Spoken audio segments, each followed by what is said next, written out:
Saudara-saudara yang Tuhan kasih, sekarang kita akan memasuki renungan firman Tuhan. Sebelumnya saya mengajak kita untuk bersama-sama berdoa.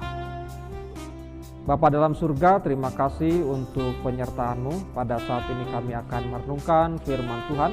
Biarlah Roh Kudus memberikan kemampuan kepada kami untuk bisa memahami firman Tuhan dengan baik. Dalam nama Yesus Kristus kami berdoa. Amin. Saudara-saudara yang Tuhan kasih, firman Tuhan pada saat ini diambil dari 1 Korintus 12 ayat 1 sampai 13. Demikian firman Tuhan. Sekarang tentang karunia-karunia roh, aku mau saudara-saudara, supaya kamu mengetahui kebenarannya. Kamu tahu bahwa pada waktu kamu masih belum mengenal Allah, kamu tanpa berpikir ditarik kepada berhala-berhala yang bisu.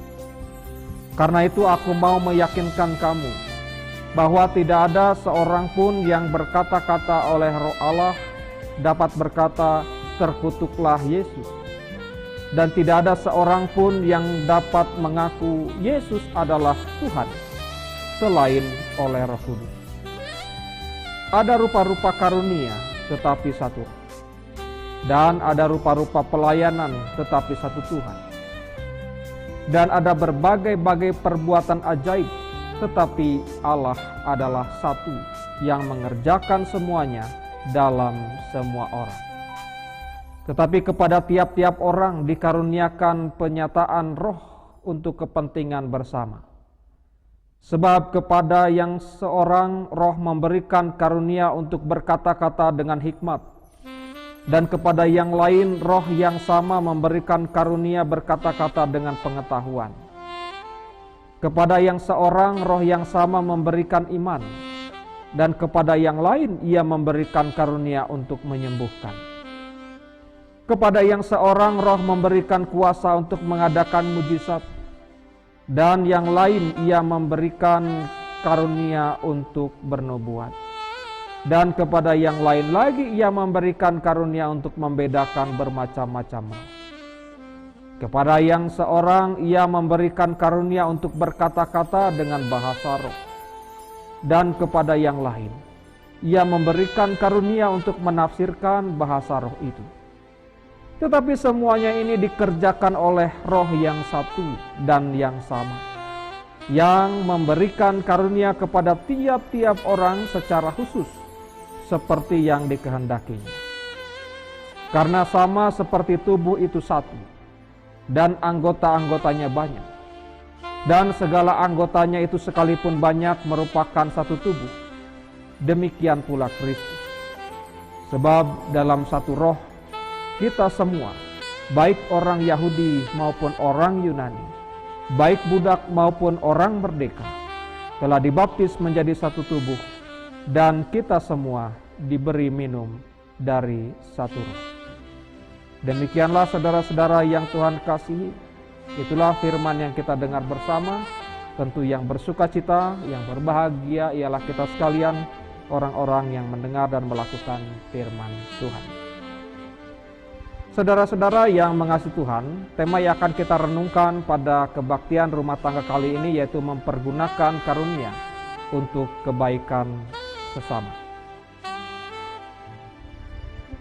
Karunia adalah pemberian atau anugerah yang lebih tinggi kedudukannya kepada yang lebih rendah. Misalnya saudara-saudara yang Tuhan kasih, dengan karunia Allah aku dapat menyelesaikan pekerjaan ini. Artinya saudara-saudara, karunia bukan sekedar kemampuan, tetapi sekaligus mengandung arti dipercaya. Dipercaya oleh siapa? Bila dalam penghayatan beragama, artinya dipercaya oleh Tuhan. Mari kita simak lebih jauh tentang karunia ini dalam penghayatan iman jemaat di Korintus. Saya mengajak kita untuk mengenal jemaat Korintus lebih dulu. Korintus adalah sebuah kota yang menguasai jalur-jalur perdagangan antara Yunani Utara dan Peloponnesus dan melintasi Isthmus. Kota ini dihancurkan oleh Romawi pada 146 sebelum Masehi, namun dibangun kembali oleh Julius Caesar pada veteran tentara tahun 44 sebelum Masehi. Kota ini saudara-saudara terkenal karena pesta pora seksual dan kesombongan yang mereka utarakan atas kuil Afrodit, yaitu si Dewi Cinta. Pelayanan Dewi ini saudara-saudara menimbulkan imoralitas penduduk kota. Jadi demikianlah Korintus. Secara fisik menjadi pusat perdagangan yang berkembang, juga menjadi pusat industri, khususnya industri keramik. Namun secara rohani, kehidupan sebagian penduduknya sangat tidak bermoral. Dalam konteks atau latar belakang demikian, persekutuan umat Tuhan hadir. Saat itu saudara-saudara yang Tuhan kasihi, latar belakang yang ditulis oleh surat Paulus kepada jemaat Korintus ini adalah setelah dia menerima kabar buruk dari keluarga Klu dalam 1 Korintus 1 ayat yang ke-11. Dan masalah-masalah inilah yang kemudian sangat merepotkan Paulus. Sebab di jemaat Korintus, saudara-saudara, selisih paham antara anggota jemaat Yahudi dan non-Yahudi itu menyebabkan ketidakstabilan yang terjadi dalam jemaat. Berita buruk lainnya yang Paulus dapatkan adalah adanya hal-hal yang tidak diinginkan terjadi dalam masyarakat, seperti kebejatan moral, perzinahan, percabulan, saling menghakimi satu dengan yang lain, khususnya dalam hal makanan, kesombongan rohani, dan beberapa hal kecil lainnya yang menimbulkan kekacauan. Saudara-saudara yang Tuhan kasih, bisa kita bayangkan betapa tidak mudahnya dan betapa sangat besarnya tantangan yang dihadapi oleh Rasul Paulus. Begitu juga umat Tuhan di Korintus. Sebab ada tantangan dari internal, juga ada tantangan dari eksternal. Paulus mengingatkan bahwa kehadiran mereka di Korintus bukan sekedar untuk numpang cari penghidupan, tapi mereka harus benar-benar menjadi garam dan terang dunia sebagaimana yang diajarkan oleh Tuhan Yesus dalam Matius 5 ayat 13-14. Demikian firman Tuhan. Kamu adalah garam dunia. Jika garam itu menjadi tawar, dengan apakah ia diasinkan? Tidak ada lagi gunanya selain dibuang dan diinjak orang. Kamu adalah terang dunia. Kota yang terletak di atas gunung tidak mungkin tersembunyi. Secara internal, saudara-saudara, sekarang bagaimana mereka mau mengenalkan Kristus kepada orang lain jika umat sendiri jauh dari sikap yang bisa diteladani? Jadi disinilah Rasul Paulus mengajak umat untuk memperbaiki perilaku mereka lebih dulu. Dan secara eksternal, saudara-saudara, artinya mengenalkan, mengajarkan, menumbuhkan konsep dosa, pengampunan, dan keselamatan dalam Kristus kepada mereka yang sudah mendarah daging sikap hidup tanpa moral. Ini bukan perkara yang mudah. Karena itulah saudara-saudara, Tuhan menurut Rasul Paulus untuk menghadapi tantangan internal dan eksternal telah memberikan berbagai karunia kepada mereka. Meskipun karunia-Nya berbeda-beda, tetapi memiliki satu tujuan umum yang sama, yaitu untuk menyebarluaskan kehendak Tuhan dan membangun umat manusia. Lalu apakah jenis karunia yang dianugerahkan Tuhan itu kepada umat yang dikatakan di Korintus ini? Menurut pengamatan Rasul Paulus, sedikitnya ada 9 karunia yang ia temukan. Yang pertama, saudara-saudara, karunia untuk berkata-kata dengan hikmat, atau dalam bahasa Yunaninya logosopia, yaitu saudara-saudara kemampuan untuk mengatur hubungan seseorang dengan Allah. Yang kedua, saudara-saudara, karunia untuk berkata-kata dengan pengetahuan, atau disebut juga dengan logos gnosis. Yang ketiga, saudara-saudara, karunia iman atau pistis, yaitu meyakinkan orang lain untuk menaruh harapan atau percaya kepada Tuhan. Yang keempat, yaitu karunia untuk menyembuhkan. Dalam bahasa Yunani disebut iama. Karunia-karunia yang diberikan kepada jemaat untuk memulihkan kesehatan jasmani dan memakai sarana adikodrati.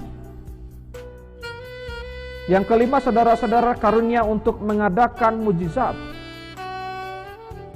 Energemata dunameon, yaitu perbuatan-perbuatan kuasa adikodrati yang dapat mengubah tatanan hukum alam yang normal.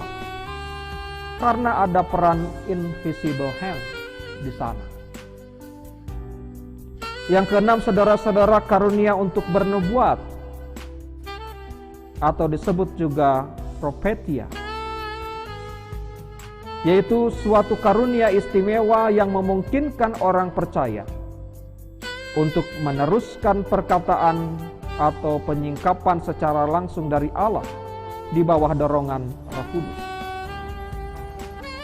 Yang ketujuh, saudara-saudara, karunia untuk membedakan bermacam-macam roh. Diakrisis pneumeton, yaitu kemampuan khusus yang diberikan oleh roh untuk membedakan dan menilai nubuat-nubuat secara tepat dan membedakan apakah ucapan itu berasal dari Roh Kudus atau bukan. Yang kedelapan, saudara-saudara, karunia untuk berkata-kata dengan bahasa lidah, genus glosa, yaitu suatu pernyataan adikodrati dari Roh Kudus.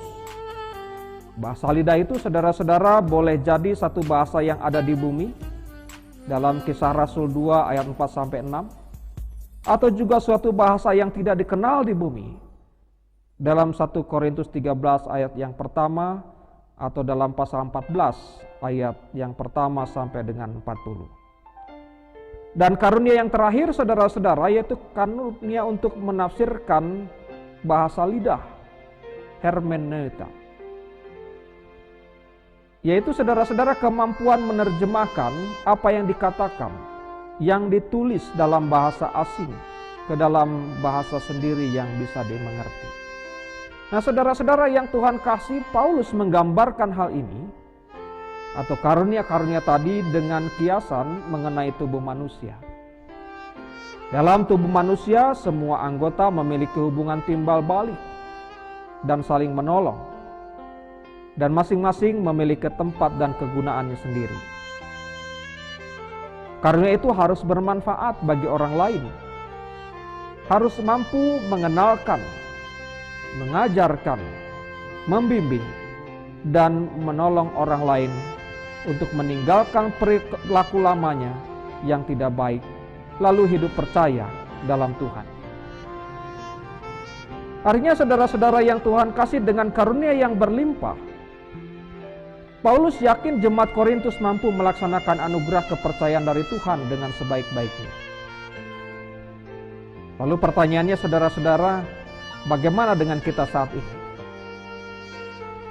Berkaca dari kehidupan kota Korintus, mari kita masuk dalam konteks keluarga kita masing-masing. Sudahkah keluarga kita hidup dalam kehidupan yang bermoral? Tidak ada penyimpangan perilaku di sana. Dengan karunia yang diberikan Tuhan kepada kita sebagai orang tua, sebagai anak, sebagai saudara, kita harus sayang kepada mereka. Mari kita saling menasihati, mengingatkan, mengajari dan menolong satu dengan yang lain supaya hidup dalam kebenaran Tuhan. Dan dalam kehidupan konteks yang lebih luas di masyarakat, saudara-saudara yang Tuhan kasih, dunia tempat tinggal kita saat ini membutuhkan kesatuan kita sebagai gereja, bahkan bisa bekerja sama dengan umat beragama lainnya untuk bersinergi menata kembali kehidupan. Mengapa? Karena tidak sedikit, saudara-saudara, tindakan tidak bermoral dengan beragam bentuk dan modus telah menjadi habit atau kebiasaan dari sebagian manusia. Ambil contoh yang sering kita temukan, korupsi, kolusi, nepotisme, keserakahan, kecanduan narkoba, pencemaran lingkungan, perusakan hutan, perang, ketidakadilan, perampasan hak, penghilangan nyawa. Itu saudara-saudara hampir semuanya terjadi setiap jam, setiap hari. Atau saudara-saudara dalam sebuah keluarga bisa juga kita temukan kasus-kasus di mana ada orang tua yang menjual anaknya, orang tua yang mengeksploitasi anaknya, anak yang tidak menghargai, menghormati orang tuanya. Saudara-saudara yang Tuhan kasih, gereja-gereja dan umat beragama lain sebenarnya telah dikaruniakan oleh Tuhan kemampuan untuk menata kehidupan ini, supaya manusia semakin berhikmat dan semakin menghargai setiap ciptaan Tuhan. Jadi saudara-saudara, mari kita kembali kepada diri kita sebagai umat yang percaya kepada Kristus. Sekarang saudara-saudara, muncul pertanyaan, apalah arti hidup manusia? Apa arti hidup saudara? Jika hawa nafsu menjadi pandu dan keserakahan menjadi dewanya, semuanya akan binasa, hancur sia-sia. Sebelum itu terjadi, mari kita yang dipercaya Tuhan saat ini pergunakan karunia untuk kebaikan sesama. Tuhan memberkati saudara. Amin.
Saudara-saudara yang Tuhan kasih, mari kita bersatu hati dalam doa.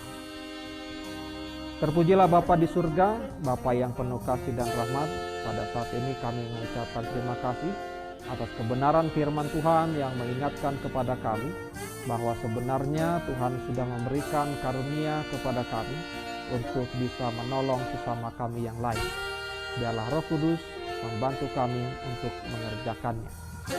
Dalam kebaktian rumah tangga ini kami hendak berdoa untuk setiap keluarga-keluarga kami sekalian. Pilihlah kami ya Tuhan, mari datang ke rumah kami. Apa yang terjadi di sana Tuhan sudah tahu. Tapi biarlah dengan apa yang menjadi pergumulan kami setiap keluarga, Tuhan boleh campur tangan di dalamnya, memberikan kepada kami solusi supaya pergumulan itu bisa kami atasi dengan baik. Bapa dalam surga, kami juga berdoa untuk peran-peran dalam setiap keluarga. Sebagai ibu, sebagai ayah, sebagai anak, kami menyerahkan peran kami masing-masing. Biarlah di dalamnya kami boleh menumbuhkan komunikasi satu dengan yang lain, saling menghargai, menghormati. Jauhkan sikap-sikap yang saling melecehkan atau sikap-sikap yang tidak dikehendaki oleh Tuhan.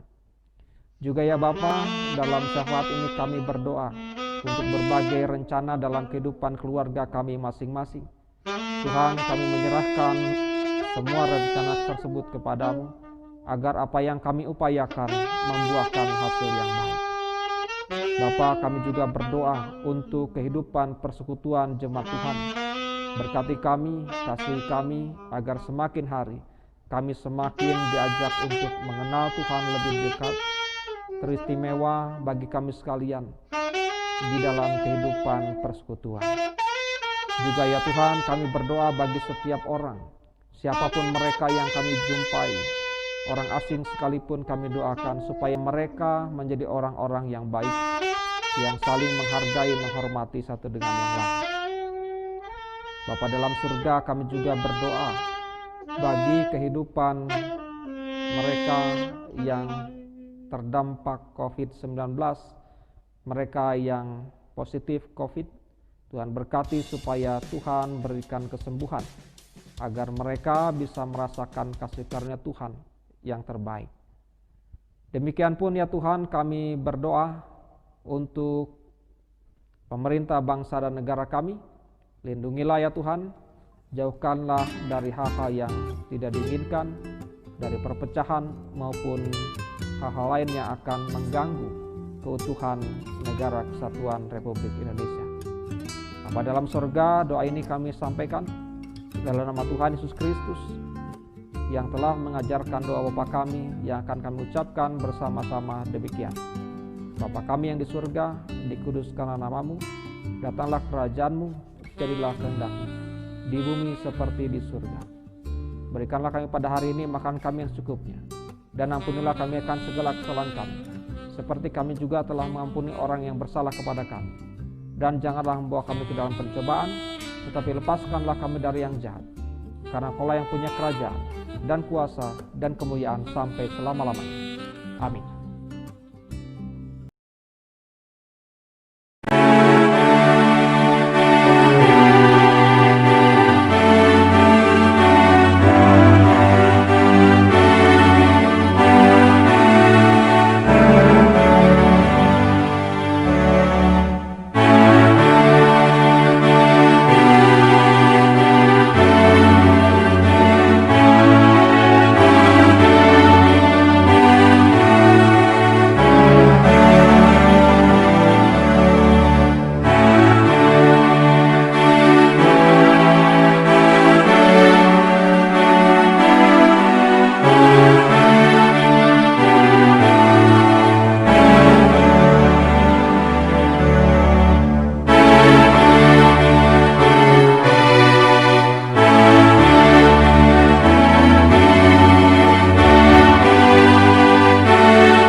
Saudara-saudara yang Tuhan kasih, mari kita menutup ibadah kebaktian rumah tangga ini dengan menerima berkat Tuhan. Kasih karunia damai sejahtera dari Allah Bapa, Tuhan kita Yesus Kristus dalam persekutuan Roh Kudus, menyertai memberkati kehidupan saudara sekalian, sekarang dan selama-lamanya. Amin.